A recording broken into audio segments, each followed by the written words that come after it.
캐나다가 충격에 물들어 있습니다. 연 평균 난방비가 무려 7,000달러에 달하는 캐나다에서 바로 한국의 위험한 전기 제품이 화제가 되고 있기 때문인데요. 처음 이 제품을 접한 토론토의 변호사들과 의사들은 전기가 흐르는 매트를 바닥에 깔고 산다니 말도 안 되는 소리라며 경악을 금치 못했고, 현지 소비자 단체에서는 안전성 조사까지 들어갔다고 합니다. 하지만 아무도 예상하지 못했던 반전이 벌어졌습니다.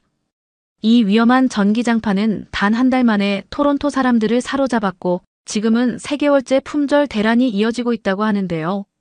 심지어 에너지 절약 제품을 전문적으로 리뷰하는 100만 구독자의 유튜버마저 20년 동안 써본 난방 제품 중 최고의 효율이라며 엄지를 치켜 세웠습니다. 그렇다면 도대체 한국의 어떤 기술이기에 영하 30도의 혹한을 자랑하는 캐나다. 최고의 전문직들을 이렇게 열광시킬 수 있었던 건지 한 변호사의 놀라운 경험을 알아보겠습니다. 안녕하세요. 저는 토론토에서 1년차 변호사로 일하고 있는 엠마 톰슨입니다. 27살이고 토론토 대학교 로스쿨을 졸업한 지 이제 막 1년이 되어갑니다. 토론토의 겨울은 많은 사람들이 상상하는 것 이상으로 혹독합니다. 11월 말이 되면 도시는 하얀 눈으로 뒤덮이기 시작하고, 이 눈은 이듬해 3월까지 녹지 않고 남아 있습니다. 특히 1월과 2월에는 폭설이 잦아서 하룻밤 사이 30cm 이상의 눈이 내리는 일도 드물지 않습니다. 출근길에는 차량 전체가 눈더미에 파묻혀 있어서 출발 전 최소 20분은 눈을 치워야 합니다. 더 무서운 건 이곳의 한파입니다. 기온이 영하 20도까지 내려가는 건 일상적인 일이고, 체감온도는 보통 영하 25도에서 30도를 오가며 최악의 경우 영하 35도까지 떨어지기도 합니다. 이런 날씨에는 보호장비 없이 10분만 밖에 있어도 동상의 위험이 있어서 토론토 시청에서는 정기적으로 한파 경보를 발령합니다. 겨울이 되면 도시의 풍경도 완전히 달라집니다. 온타리오 호수가 얼어붙어 거대한 얼음판이 되고, 거리의 가로수들은 눈꽃으로 뒤덮입니다. 아름다운 풍경이지만 이는 동시에 매서운 추위를 의미하기도 합니다. 도시 곳곳에는 노숙자들을 위한 임시 대피소가 설치되고, 지하철역과 쇼핑몰은 추위를 피하려는 사람들로 북적입니다. 로스쿨 시절에는 캠퍼스 기숙사에서 지냈기에 난방비에 대한 걱정이 없었지만, 독립한 첫 겨울은 저에게 큰 시련을 안겨주었습니다. 제가 살고 있는 아파트는 다운타운에서 조금 떨어진 곳에 위치한 20층짜리 건물입니다. 15층에 살고 있는데 창가에 앉아 있으면 토론토의 스카이라인이 한눈에 들어옵니다. 하지만 겨울이 되면 이 전망 좋은 창가는 한기가 느껴지는 공포의 공간으로 변합니다. 특히 고층 아파트의 창문은 바람에 매우 취약합니다. 강풍이 불 때마다 창문이 흔들리는 소리가 들리고 창틀 사이로 찬 공기가 스며듭니다. 토론토는 겨울철 풍속이 시속 40km를 넘는 날이 많은데, 이럴 때마다 창가 근처의 온도는 실내 다른 곳보다 5도 이상 낮게 느껴집니다. 로펌에서의 첫 월급을 받았을 때의 기쁨도 잠시, 11월에 받은 첫 난방비 고지서를 보고 충격에 빠졌습니다.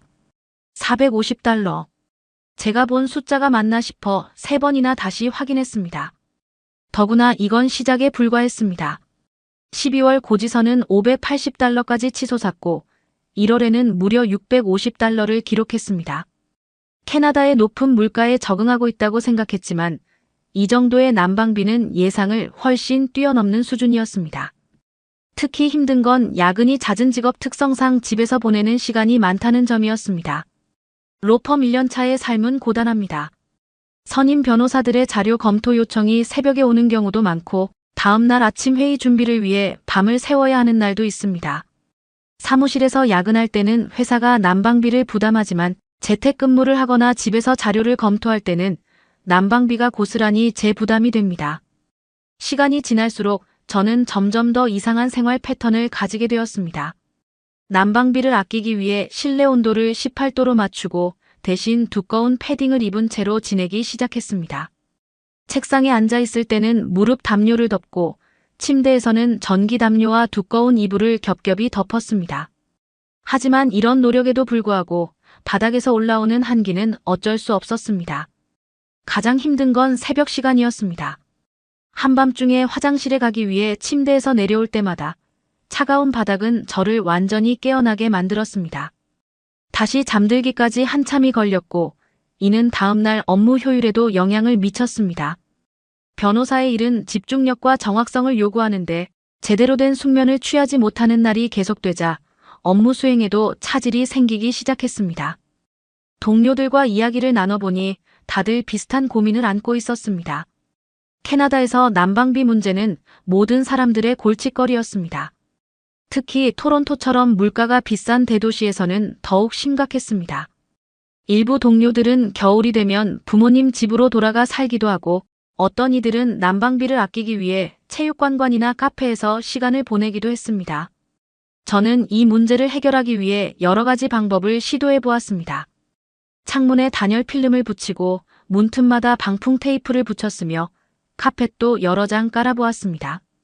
하지만 이런 노력들은 임시 방편일 뿐 근본적인 해결책이 되지는 못했습니다.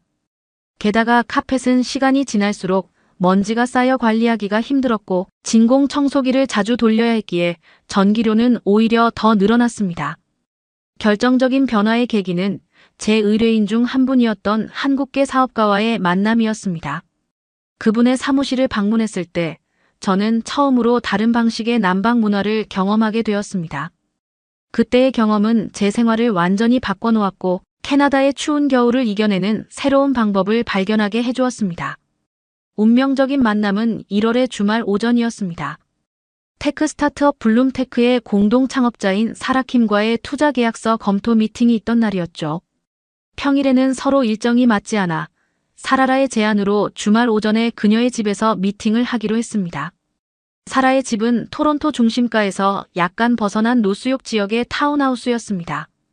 우버에서 내려 현관 앞에 섰을 때 따뜻한 커피 향이 은은하게 새어나왔습니다. 초인종을 누르자 사라라가 반갑게 맞아주었습니다. 그녀는 같은 전문직 여성으로서 친근하게 느껴졌고 캐나다에서 자랐다는 게 믿기지 않을 정도로 한국적인 따뜻함이 있었습니다. 거실로 들어서는 순간 저는 이상한 느낌을 받았습니다. 영하 27도를 기록한 한파 속에서 20분을 걸어왔는데 발끝에서부터 따뜻함이 느껴졌기 때문입니다. 사라라는 제가 신발을 벗고 들어오자 슬리퍼를 건넸고 소파 앞에 마련된 자리로 안내했습니다. 테이블 위에는 이미 따뜻한 커피와 과일, 견과류가 준비되어 있었습니다. 계약서를 검토하면서도 계속 신경 쓰이는 것이 있었습니다. 바로 발밑에서 느껴지는 따뜻한 온기였죠.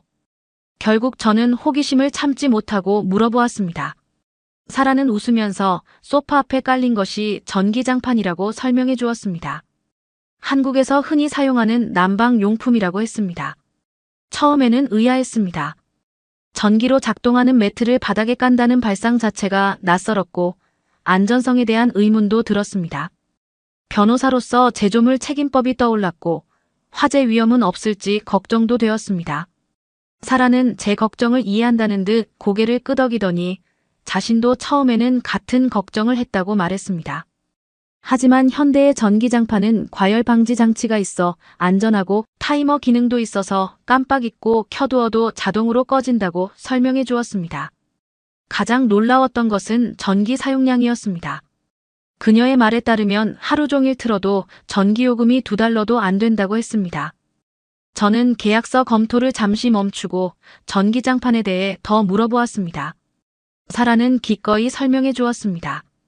그녀의 집에는 총 3개의 전기장판이 있다고 했습니다. 거실과 서재, 그리고 침실에 각각 하나씩. 특히 침실의 전기장판은 더블 사이즈로 침대 위가 아닌 바닥에 깔아두어 잠들기 전 독서나 스트레칭을 할 때 사용한다고 했습니다.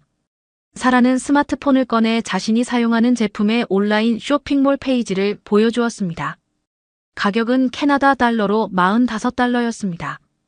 제가 쓰던 고급 전기 담요가 $200였던 것을 생각하면 믿기지 않는 가격이었습니다.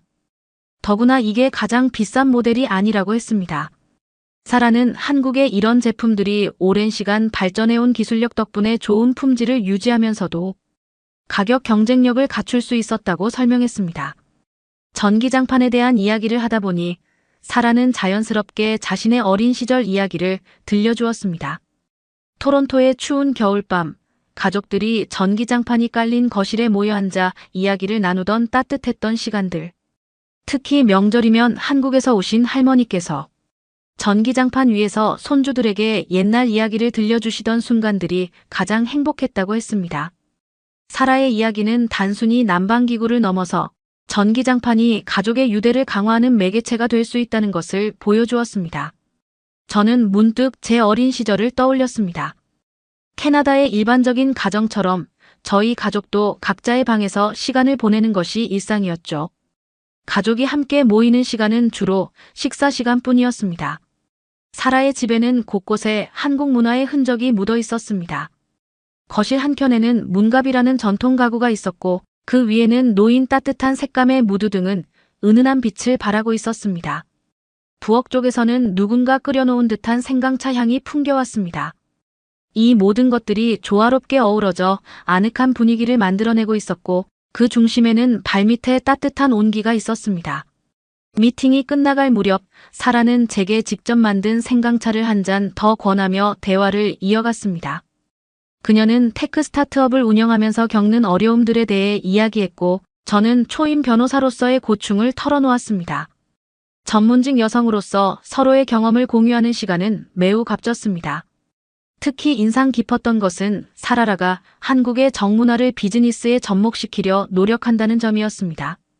차가운 비즈니스 세계에서도 따뜻한 인간미를 잃지 않으려는 그녀의 철학이 전기장판의 따뜻함과 묘하게 오버랩되었습니다. 집으로 돌아오는 길, 저는 계속해서 사라의 집에서 느낀 따뜻함에 대해 생각했습니다. 그것은 단순히 전기장판이 주는 물리적인 온기만은 아니었습니다. 그녀의 집 전체에 퍼져 있던 포근하고 아늑한 분위기, 그리고 그것이 만들어내는 특별한 교감이 인상적이었습니다. 제 차가운 아파트의 높은 난방비와 항상 차가운 바닥을 떠올리면서 이것이 해결책이 될 수 있을까 고민했습니다. 결국 그날 저녁 사라가 알려준 온라인 쇼핑몰에서 전기장판을 주문했습니다. 배송은 5-7일 정도 걸린다고 했습니다. 그 기간 동안 저는 한국의 난방 문화에 대해 더 자세히 알아보기로 했습니다. 인터넷 검색을 통해 온돌이라는 전통적인 바닥난방 시스템의 역사를 찾아보았고 그것이 어떻게 현대의 전기장판으로 발전해왔는지 공부했습니다. 한국인들이 수천 년에 걸쳐 바닥을 중심으로 생활하는 문화를 발전시켜온 것이 무척 흥미로웠습니다. 전기장판을 기다리는 동안 사라와 메시지를 주고받으며 그녀에게서 사용 팁들도 전수받았습니다. 처음에는 낮은 온도부터 시작하라는 것, 담요를 같이 깔면 더 포근하다는 것, 습도가 너무 낮을 때는 작은 화분을 옆에 두면 좋다는 것까지. 이런 세세한 조언들이 전기장판을 처음 접하는 제게는 무척 도움이 되었습니다. 전기장판이 도착하던 날, 토론토는 최악의 한파를 맞이하고 있었습니다. 체감온도 영하 35도를 기록했고 시청에서는 한파 경보와 함께 외출 자제 권고까지 발령했습니다. 출근길에 마주친 이웃들은 모두 목도리로 얼굴을 감싸고 발걸음을 재촉했고 거리의 노숙자들은 임시 대피소로 긴급 이송되고 있었습니다. 택배 상자를 받아들고 현관문을 열었을 때 제 아파트는 한없이 차가웠습니다. 아침에 난방을 켜두고 나왔는데도 실내 온도는 18도를 가리키고 있었죠. 난방비 폭탄이 두려워 온도를 더 높일 수는 없었습니다. 제품 설명서를 꼼꼼히 읽어본 후 우선 침실용으로 구매한 싱글 사이즈 전기장판을 침대 위에 깔았습니다. 침대 매트리스 위에 전기장판을 설치하고 그 위에 피팅 시트를 씌우는 과정이 조금 번거로웠지만 생각보다 어렵지는 않았습니다. 전원을 연결하고 처음 만졌을 때는 사실 실망했습니다. 따뜻해지는 속도가 생각보다 느렸거든요. 하지만 5분 정도 지나자 침대 전체에서 은은한 온기가 느껴지기 시작했습니다. 변호사의 습관이랄까요? 무언가를 믿기 전에 반드시 증거를 확인하고 싶었습니다. 스마트 전력계를 설치하고 24시간을 측정해 보았습니다. 결과는 놀라웠습니다. 하루 종일 틀어두어도 전기 사용량은 1.8kW에 불과했고 이를 금액으로 환산하면 약 1.5달러였습니다. 제가 사용하던 온풍기의 하루 전기 사용량이 8kW였던 것을 생각하면 믿기지 않는 수치였습니다. 이어서 거실용 전기장판도 설치했습니다. 푹신한 소파 앞에 깔고 그 위에 담요를 덮어두었죠. 저는 보통 퇴근 후에 소파에 앉아 서류를 검토하는 편인데 이제는 다리를 전기장판 위로 뻗고 일할 수 있게 되었습니다. 특히 저녁 시간대에 차가워지는 발이 가장 큰 고민이었는데 이 문제가 완벽하게 해결되었습니다. 가장 큰 변화는 업무 효율성이었습니다. 로펌의 1년차 변호사에게 가장 중요한 것은 긴 시간 집중해서 일할 수 있는 능력입니다. 수백 페이지의 계약서를 검토하고 판례를 분석하고 의견서를 작성하는 일은 엄청난 집중력을 요구합니다. 이전에는 차가운 발 때문에 20분마다 일어나서 움직여야 했고 이는 업무의 흐름을 방해했습니다. 이제는 소파에 편히 기대앉아 다리를 전기장판 위에 올려두고 일할 수 있게 되었습니다. 특히 놀라웠던 것은 업무 지속 시간이 크게 늘었다는 점입니다. 이전에는 1시간 정도 일하고 나면 몸이 뻐근해져서 자주 휴식을 취해야 했는데 이제는 3, 4시간은 거뜬히 집중할 수 있게 되었습니다. 발이 따뜻하니 전신의 긴장이 풀리는 듯했고 이는 업무 효율로 이어졌습니다. 수면의 질 개선은 더욱 놀라웠습니다. 법조계에 있는 사람들은 대부분 불면증에 시달립니다. 저 역시 매일 밤 4, 5시간도 채 자지 못했고 그마저도 깊은 잠을 이루지 못했습니다. 차가운 침대와 싸우는 것은 일상이었고 한밤중에 화장실에 가기 위해 일어날 때면 온몸이 얼어붙는 듯 했습니다. 침대 위의 전기장판은 이 모든 것을 바꾸어 놓았습니다. 잠들기 30분 전에 미리 전기장판을 켜두면 침대에 들어갈 때는 이미 포근한 온기가 가득했습니다. 이불 속의 온도가 일정하게 유지되니 잠드는 것이 한결 수월했고 특히 깊은 잠을 자게 되었다는 게 가장 큰 변화였습니다. 스마트워치로 측정한 수면의 질이 눈에 띄게 개선되었고 깊은 수면 시간이 2배 이상 늘었습니다. 주말에는 소파에서 편하게 시리즈물을 보는 것이 새로운 즐거움이 되었습니다. 전기장판 위에 다리를 뻗고 누워있으면 마치 스파를 받는 것 같은 기분이 듭니다. 특히 주말 야근이 필요할 때면 이제 사무실 대신 집을 선택합니다. 소파에 편히 앉아 발을 전기장판에 올려두고 일하는 것이 훨씬 효율적이기 때문입니다. 캐나다의 겨울이 가혹한 만큼 실내에서 보내는 시간도 많습니다. 전기장판은 이 실내 생활의 질을 크게 향상시켜 주었습니다. 소파에서 책을 읽거나 영화를 볼 때도 침대에서 휴식을 취할 때도 항상 따뜻한 온기가 함께합니다. 특히 주말 아침 천천히 일어나 커피를 마시며 신문을 읽을 때면 전기장판의 포근함이 더없이 감사하게 느껴집니다. 한 달이 지난 후 저는 제 생활이 완전히 바뀌었다는 것을 깨달았습니다. 수면 시간은 평균 7시간으로 늘었고 업무 효율성도 크게 향상되었습니다. 시니어 파트너가 제 업무 속도와 정확성이 향상됐다고 칭찬까지 해주었습니다. 무엇보다 매달 걱정하던 난방비 폭탄의 공포에서 해방된 것이 가장 큰 변화였습니다. 전기장판을 사용한 후 첫 달 전기요금은 이전보다 $150나 절약되었습니다. 이제 저는 왜 이런 제품이 북미에서 아직 대중화되지 않았는지 의아할 따름입니다. 침대와 소파 중심의 서구 생활 방식에도 전기장판은 완벽하게 어울리는데 말이죠. 하지만 분명한 것은 이것이 단순한 난방기구가 아닌 생활의 질을 크게 개선해주는 혁신적인 제품이라는 점입니다. 전기장판이 가져온 변화는 제 일상 곳곳에서 나타났습니다. 가장 눈에 띄는 것은 아침 시간의 변화였습니다. 이전에는 알람이 울리면 차가운 공기 때문에 이불 밖으로 나오기가 힘들어 보통 3번은 스누즈 버튼을 눌렀었죠. 하지만 이제는 달라졌습니다. 따뜻한 침대에서 편안하게 잠에서 깨어나 바로 하루를 시작할 수 있게 되었습니다.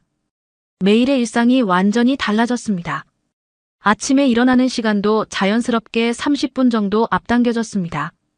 6시 30분에 알람이 울리면 더 이상 스누즈 버튼을 누르지 않아도 되었죠. 따뜻한 침대에서 천천히 스트레칭을 하며 하루를 시작합니다.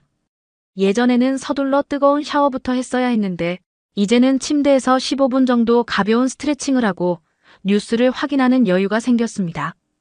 아침 루틴도 달라졌습니다. 7시부터 7시 40분까지는 노트북을 켜고 침대 위에서 전날 밤에 온 이메일들을 확인합니다. 급한 메일에 답장을 보내고 그날의 일정을 정리하죠. 이전에는 차가운 방에서 서둘러 이메일을 확인하느라 제대로 된 답장을 쓰기 어려웠는데 이제는 차분히 생각하며 메일을 쓸 수 있게 되었습니다. 출근 준비도 여유로워졌습니다. 8시부터 8시 40분까지 준비를 하는데 더 이상 추위와 싸우지 않아도 되니 옷을 고르는 재미도 생겼습니다. 예전에는 두꺼운 옷만 골랐다면 이제는 좀 더 스타일리시한 옷을 선택할 수 있게 되었죠. 특히 아침에 메이크업을 할 때도 손이 차갑지 않아 훨씬 수월해졌습니다. 퇴근 후의 시간은 더욱 풍요로워졌습니다. 보통 7시 반에서 8시 사이에 집에 돌아오면 가장 먼저 하는 일은 전기장판의 전원을 켜는 것입니다. 옷을 갈아입고 간단히 저녁을 먹는 동안 소파 앞의 전기장판은 적당한 온도로 따뜻해집니다. 9시부터는 보통 그날의 남은 업무를 처리합니다. 소파에 편히 기대앉아 다리를 전기장판 위에 올려두고 일하다 보면 피로감이 훨씬 덜합니다. 업무 효율도 눈에 띄게 좋아졌습니다. 예전에는 저녁에 집에서 일할 때 1시간도 채 못 버티고 피곤해졌는데 이제는 2~3시간은 거뜬히 집중할 수 있습니다. 특히 복잡한 계약서 검토나 의견서 작성 같은 집중력이 필요한 일을 할 때 큰 차이를 느낍니다. 시니어 파트너가 제 업무의 정확도가 높아졌다고 평가한 것도 이런 변화 덕분이었을 것입니다. 수면의 질은 스마트워치로 직접 측정해보니 놀라운 변화가 있었습니다. 깊은 수면 시간이 평균 2시간 12분에서 3시간 45분으로 늘었고 수면 중 뒤척임 횟수는 평균 8회에서 3회로 줄었습니다. 아침에 측정하는 스트레스 지수도 75에서 45로 크게 감소했습니다. 이런 객관적인 수치들이 제가 느끼는 컨디션 향상을 뒷받침해 주었습니다. 신체적인 변화도 눈에 띄었습니다. 겨울만 되면 심해지던 어깨 통증이 많이 완화되었고 목의 뻣뻣함도 줄었습니다. 물리치료사는 이것이 체온 유지가 잘 되면서 근육의 긴장이 완화된 덕분일 거라고 설명해 주었습니다. 실제로 예전에는 주 2회씩 가던 물리치료를 이제는 한 달에 한 번 정도만 가도 충분할 정도로 좋아졌습니다. 비용 절감 효과도 예상을 뛰어넘었습니다. 처음 2달간의 데이터를 분석해보니 난방비 절감액이 월 $200에 달했습니다. 전기장판 2대의 월 전기요금 $50를 빼도 순수 절감액이 $150였죠. 1년으로 환산하면 겨울철 6개월간 $900의 절약이 가능한 셈입니다. 초기 투자 비용 $90를 생각하면 놀라운 수익률이었습니다. 무엇보다 큰 변화는 겨울에 대한 인식이었습니다.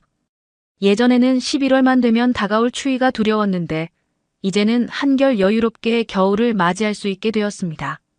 창밖에 눈 내리는 풍경을 보며 따뜻한 차를 마시는 여유도 생겼고 주말에는 오히려 집에서 보내는 시간이 기다려질 정도입니다. 로펌에서는 제가 작은 문화 혁신을 일으켰다고 해도 과언이 아닐 것 같습니다. 처음에는 동료들이 제 이야기를 별로 신경 쓰지 않는 듯 했지만 제 업무 효율성이 눈에 띄게 향상되고 피곤한 기색이 줄어든 것을 보고 하나둘 관심을 보이기 시작했습니다. 특히 시니어 파트너인 캐서린이 제 변화에 주목했습니다. 그녀는 20년 넘게 로펌에서 일하면서 겨울철 번아웃으로 고생하는 젊은 변호사들을 많이 봐왔다고 했습니다. 어느 날 제 사무실에 들러 전기장판에 대해 물어보더니 다음 날 바로 주문했다는 소식을 전해왔습니다. 캐서린의 지지는 큰 변화를 가져왔습니다. 그녀는 원래 파트너 회의에서 이 주제를 언급했고 그 결과 로펌은 재택근무 직원들을 위한 윈터 웰리스 프로그램을 시작했습니다. 직원들이 전기장판을 구매하면 비용의 50%를 지원해주는 프로그램이었죠. 첫 달에만 23명의 직원이 이 프로그램을 이용했습니다. 변화는 로펌을 넘어 제 개인적인 네트워크로도 퍼져나갔습니다. 링크드인에 전기장판 사용 경험과 에너지 비용 절감에 대한 포스트를 올렸더니 예상치 못한 반응이 쏟아졌습니다. 특히 토론토 법조계 사람들의 관심이 뜨거웠습니다. 댓글로 제품 링크를 문의하는 사람들이 많았고 일부는 직접 메시지를 보내 자세한 사용 후기를 물어보기도 했습니다. 가장 큰 반향은 로스쿨 동창들 사이에서 일어났습니다. 매달 모이는 독서 모임에서 제가 전기장판 이야기를 꺼냈는데 이것이 우리의 주요 화제가 되었습니다. 모두들 겨울철 난방비 문제로 고민하고 있었거든요. 한 달 후 모임에서는 절반 이상이 전기장판을 구매했다며 자신들의 경험을 공유했습니다. 특히 임신 중이던 동창 미셀의 사례가 인상적이었습니다. 그녀는 입덧이 심해 밤에 자주 깨는 것이 큰 고통이었는데 전기장판 덕분에 수면의 질이 크게 개선되었다고 했습니다. 그녀의 산부인과 의사도 적절한 온도로 사용하면 임산부의 혈액순환에 도움이 될 수 있다고 조언했다고 합니다. SNS에서도 반응이 뜨거웠습니다. 제 인스타그램 스토리에 올린 전기장판 사용 팁이 예상 외로 많은 사람들에게 공유되었습니다. 특히 겨울철 에너지 비용 절감 팁이라는 해시태그와 함께 올린 게시물은 로컬 뉴스 채널에 눈에 띄기도 했습니다. 토론토 지역 방송에서 연락이 와서 겨울철 난방비 절약 특집 프로그램에 출연 제안을 받기도 했습니다. 특히 인상적이었던 것은 캐나다의 노년층 커뮤니티에서의 반응이었습니다. 제가 사는 아파트 단지의 시니어 클럽에서 전기장판 이야기를 했을 때 70대의 제임스 씨가 특별한 관심을 보였습니다. 그는 2차 세계대전 당시 한국에서 근무했던 참전용사의 아들이었는데 한국의 발전상에 대해 늘 관심이 많았다고 합니다. 한국이 이렇게 발전한 나라가 되다니 놀랍군요. 내가 어렸을 때 아버지에게 들은 한국은 전쟁으로 폐허가 된 나라였어요. 그런데 지금은 삼성, 현대처럼 세계적인 기업도 있고 이렇게 혁신적인 기술력도 가진 나라가 되었다니. 제임스 씨의 말에는 진심 어린 감탄이 묻어 있었습니다. 실제로 전기장판의 기술력은 놀라웠습니다. 북미의 전기담요가 단순히 열선을 넣은 정도라면 한국의 전기장판은 훨씬 정교했습니다. 7중 안전장치, 탄소섬유 발열체, 정밀 온도 제어 시스템 등 첨단 기술이 집약되어 있었죠. 토론토 공대의 한 교수는 이런 기술력이야말로 한국이 세계 가전 시장에서 선두를 달리는 비결이라고 평가했습니다. 비용 효율성도 주목할 만했습니다. 시니어 커뮤니티에서 실시한 설문조사 결과 전기장판 사용 후 평균 난방비가 38% 감소한 것으로 나타났습니다. 특히 연금으로 생활하는 노년층에게 이는 매우 중요한 변화였습니다. 토론토 노인복지관에서는 이 데이터를 바탕으로 시청의 노인 가구 전기장판 지원 프로그램을 제안하기도 했습니다. 의료계의 반응도 긍정적이었습니다. 토론토 종합병원의 류마티스 전문의 닥터 윌스는 전기장판이 관절염 환자들의 통증 완화에 도움이 될 수 있다는 연구 결과를 발표했습니다. 특히 한국의 온돌 문화가 수천 년간 이어져 온 것에 주목하며 이는 단순한 과학적 효과를 넘어선 검증된 생활의 지혜라고 평가했습니다. 캐나다 최대 일간지에서는 한국의 따뜻한 혁신이 캐나다의 추운 겨울을 바꾸다라는 제목의 기사를 게재했습니다. 기사는 한국의 온돌 문화부터 시작해서 현대의 전기장판까지 수천 년간 이어져 온 한국의 난방 문화를 상세히 소개했습니다. 특히 한국이 IT 강국을 넘어 생활기술 분야에서도 세계를 선도하고 있다는 점을 강조했습니다. 더욱 감동적인 것은 이 문화의 확산이 가져온 세대 간 소통이었습니다. 80대 노인분들은 전기장판 덕분에 손주들이 더 자주 방문한다며 기뻐하셨습니다. 차가운 집이 따뜻해지니 가족들이 모여 이야기를 나누는 시간이 늘어난 것이죠. 한 할아버지는 한국처럼 우리도 바닥이 따뜻해지니까 가족들이 더 오래 머물러요라며 행복해하셨습니다. 시청의 에너지 정책팀에서도 관심을 보였습니다. 그들의 분석에 따르면 만약 토론토 시민의 30%가 전기장판을 사용한다면 도시 전체의 겨울철 에너지 소비량을 15%가량 줄일 수 있다고 합니다. 이는 연간 약 10만 톤의 탄소 배출 감소 효과가 있는 것으로 나무 50만 그루를 심는 것과 맞먹는 환경 개선 효과라고 합니다. 한국계 캐나다인 커뮤니티에서도 자부심이 대단했습니다. 토론토 한인회는 이제는 우리가 캐나다인들에게 배울 것이 많다고만 생각했는데 우리의 문화가 이렇게 그들의 삶을 개선시킬 수 있다니 자랑스럽다며 뿌듯해했습니다. 실제로 한인마트에서는 전기장판 판매량이 300% 이상 증가했다고 합니다. 산업계에서도 변화가 일어났습니다. 캐나다의 대형 백화점 체인들이 한국 제품 직구 서비스를 시작했고 아마존 캐나다는 한국 생활가전 전문 카테고리를 신설했습니다. 한국의 세계적 위상이 높아진 것을 실감할 수 있는 변화였습니다. 특히 감동적이었던 것은 95세의 캐나다 참전 용사 윌리엄 모리슨 씨의 이야기였습니다. 내가 한국에서 싸운 것이 자랑스럽다. 그땐 그저 가난한 나라였는데 이제는 이렇게 우리의 삶을 더 낫게 만들어주다니. 그의 눈시울이 붉어졌던 것을 저는 잊을 수가 없습니다. 이제 토론토에서 전기장판은 단순한 겨울철 가전제품이 아닌 캐나다인들의 일상에 스며들어 실질적인 변화를 만들어내고 있습니다. 전기장판이 가져온 이 작은 혁신은 이제 캐나다 전역으로 퍼져나가고 있다고 해도 과언이 아니에요. 사연을 재밌게 들으셨다면 구독과 알림 설정 부탁드립니다. 여러분의 구독과 알림 설정은 영상 제작에 큰 힘이 됩니다. 지금까지 외국인의 시선에서 한국의 감동에 빠진 이야기를 전해드리는 감동 다이브였습니다. 좋은 하루 보내세요. 감사합니다.